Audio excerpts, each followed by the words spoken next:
दिन के 11 बजे हैं। अस्सलाम वालेकुम। ये रेडियो पाकिस्तान है। सोनिया अदनान से खबरें सुनिए। पहले अहम खबरों का खुलासा। वज़ीर आज़म ने मुल्क में दहशतगर्दी में मुलव्विस अनासिर का खात्मा करने के लिए हुकूमत के पुख्ता आज़म का इयादा किया है। मवेशी मंडियों में डिजिटल तरीके से रकूम की अदायगी की हौसला अफजाई से मुतालिक स्टेट बैंक ऑफ पाकिस्तान की मुहिम मुल्क भर में जारी है। पाकिस्तान ने भारत में इस्लाम मुखालिफ वाक़यात में खौफनाक इजाफे पर शदीद तशवीश का इजहार किया है। अमरीका ने गज़ा में 60 रोज़ा जंग बंदी की तजवीज़ दी है। और अब खबरें तफसील के साथ। वज़ीर आज़म मोहम्मद शहबाज शरीफ ने बलूचिस्तान के इलाके सोराब में बैंकों, बेगुनाह शहरियों और इंतज़ामी हुक्काम पर दहशतगर्द अनासिर के बुज़दिलाना हमले की शदीद मज़म्मत की है। उन्होंने एक बयान में additional deputy commissioner Hidayatullah Buledi को खिराज अक़ीदत पेश किया, जो दहशतगर्दों से बच्चियों और शहरियों का दिफा करते हुए शहीद हो गए। उन्होंने कहा कि हिदायतुल्लाह बलेदी ने दहशतगर्दों के खिलाफ लड़ते हुए बहादुरी की आला मिसाल कायम की है। वज़ीर आज़म ने शहीद के सोगवार ख़ानदान से ताज़ियत करते हुए कहा कि पूरी कौम की हमदर्दियाँ उनके साथ हैं।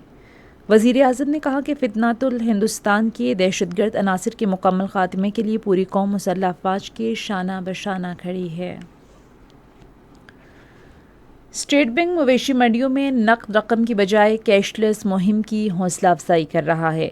मरकज़ी बैंक ने आवाम से अपील की है कि वो कुर्बानी के जानवरों की खरीदारी के लिए नक़द रकूम की बजाय बज़रिए क्रेडिट और डेबिट कार्ड्स अदायगी को तरजीह दें।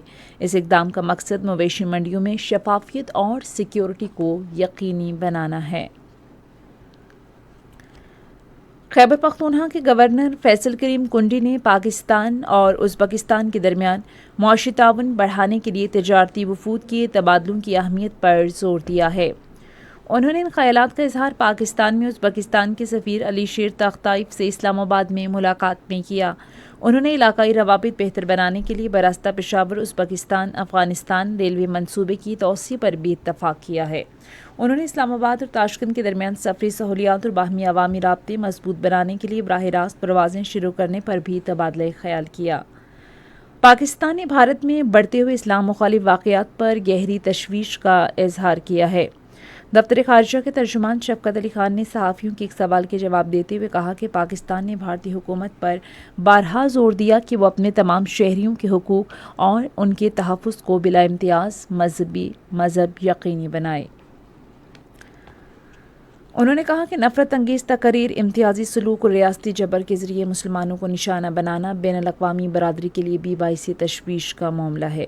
तर्जुमान ने कहा कि अब जबकि सब्र व बर्दाश्त और मुफ़ाहमत की अशद ज़रूरत है, तो इस वक्त दानिस्ता सियासी या नज़रियाती मजहबी नफ़रतों को हवा दी जा रही है, जो बैनुल अक़वामी इंसानी हुकूक की खिलाफ वर्जी है और इससे मजहबी हम आहंगी और इस्तेहकाम को ठेस पहुँच रही है। भारत आज मकबूजा जम्मू कश्मीर और पंजाब, राजस्थान, गुजरात, हरियाणा और चंडीगढ़ समेत पाकिस्तान के साथ सरहदी इलाकों में फ़र्जी मशक़ें कर रहा है। कश्मीर मीडिया सर्विस के मुताबिक मकबूजा जम्मू कश्मीर के कई इलाकों में हंगामी सूरत हाल से खबरदार करने के सायरन बजाए जाएंगे। नाम नहाल सिक्योरिटी मशक़ें हकीकी जंगी कार्रवाइयों की तर्ज पर होंगी। अमरीका ने गज़ा में 60 रोज़ा जंग बंदी की तजवीज़ दी है। मंसूबे के तहत पहले हफ्ते में 28 इसराइली यरगमालियों को रिहा किया जाएगा और हलाकशुदा यरगमालियों के नशें हवाले की जाएंगी। इसके बदले में 1236 फ़लस्तीनी शहरी रिहा किए जाएंगे और 180 फ़लस्तीनियों की मैयतें सुपुर्द की जाएंगी। अक़वाम मुत्तहिदा, हिलाल अहमर और दूसरे मुतफ़िक़ा ज़राए से गज़ा में इमदाद फ़राहम की जाएगी। उधर अक़वाम मुत्तहिदा ने गज़ा में सूरत हाल को इंतहाई तशवीशनाक करार दिया है, जहाँ बिल्कुल महदूद पैमाने पर इमदाद की बहाली के बावजूद कहत का ख़तरा मंडरा रहा है। अक़वाम मुत्तहिदा के तर्जुमान स्टीफन ड्यूजारिक ने न्यूयॉर्क में सहाफ़ियों को बताया कि अब तक मजमूई तौर पर फ़राहम की गई इमदाद ना होने के बराबर है। उन्होंने कहा कि गज़ा में जंग के आगाज़ से अब तक ये बदतरीन सूरत हाल है।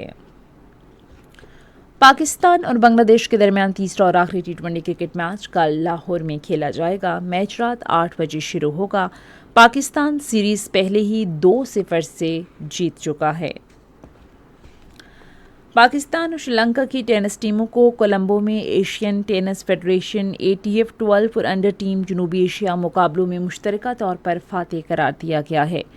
دونوں ٹیمیں ATF 12 انڈر ٹیم ایشیائی مقابلوں کے فائنل میں پہنچ گئی ہیں جو اگست کے آخری ہفتے میں سنگاپور میں ہوگا۔ خبریں ختم ہوئیں۔ مزید خبروں اور تجزیوں کے لیے آئیے ہماری ویب سائٹ پر radio.gov.pk اور فیس بک کے link radio Pakistan news official پر براہ راست ویڈیو سٹریمنگ بھی ملاحظہ کیجیے۔